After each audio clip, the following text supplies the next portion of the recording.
My wife and I were sitting across from a couple, Mark and Lisa, and they were in a great deal of pain. Lisa had just admitted to Mark that she'd had an affair, and so they had met with us because they had such emotions happening. And we met with them over a number of weeks, and they needed to process their hurt. You don't have to be in marriage ministry for very long before something like this comes up. You know, the statistics are a bit staggering. Some have suggested that between 50 and 65% of men and 45 and 55% of women have had an affair by the time they're 40. So I don't want to get caught up in the statistics and which studies you look at, but what I do know from personal experience is that this comes up a fair amount. And we've worked with a lot of couples that have had affairs, and these are Christian couples, and they've got caught up in it. And we've even seen it with couples in their first year of marriage. So it's very common, and if you're going to be in marriage ministry, you're going to run into this. And if you're new to mentoring, especially with distressed couples, you're particularly going to see this. And it can feel a little bit overwhelming as a mentor when you're meeting with these couples. But I want you as mentors to be able to recognize and understand two very common cycles that you're going to see. I love the book by Dave Carter, Torn Asunder. And he is a pastor and a therapist, and he works with couples that have had an affair. And so he has recognized a lot of these different patterns that come up. And so I love his book because it talks about it, and it helps couples, I think, to understand what they're going through. And it helps us as mentors to be able to understand what the couples are going through and maybe some of the ways that we can react. But there's two very common cycles, and I'm going to talk about one of them right now. So Mark kept asking Lisa over and over again for details of the affair. And he'd get a small detail, and then he'd go off and think.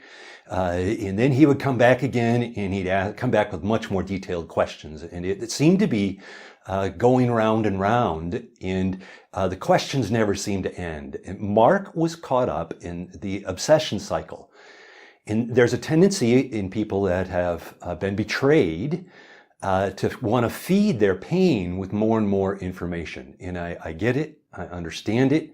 I know that it's very normal. The only challenge is if it goes on too long, it can stop you from processing the hurt. So somehow there's a balance in there. And when Mark first met with us, he was caught up with this. I validated his feelings, and I said, that sounds like you're really hurt, that, this stuff is just kind of becoming an obsession with you. And he nodded, and, I just said, it's very, very normal. And what you're doing is normal. And as this continued in more sessions, I would ask him, is that detail really needed for your healing? And he would stop and think about that, and he'd say, well, maybe not. And I said, I know that you need to process your hurt, and I get that, and I want you to. But eventually, the obsession has got to get put away, and eventually you put it down and ask yourself the question, is this really going to help me heal? If you knew the answer, would it really change anything? Would it help you to get over your anger and your grief? And I also suggested, Mark, you might want to just keep a journal and write down your pain, write down your anger, write down your grief. Write it all down, and actually it's helpful. As time goes by, you can go back and look to see how you've changed. But it also helps you just to get it out instead of having it stuck inside. So I want to give some tips to the mentors. Tip number one is encourage the couple to process their hurt. They're going to be hurt. They have to process it. They have to feel the feelings. And that's the only way to get through to the other side. And so it's okay. Ask the question, is this question, this detail you're looking for, is it really needed for your healing or not?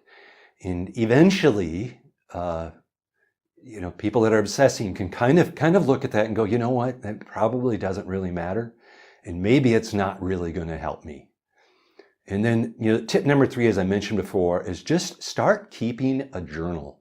Write it down, write it out, write out how angry, make a list of your anger, make a list of your hurt and your grief. it's okay. That's a good way to be able to process it. So those 3 tips again, encourage the couple to process their hurt. Ask the question to themselves, is that question really needed for healing? And start keeping a journal.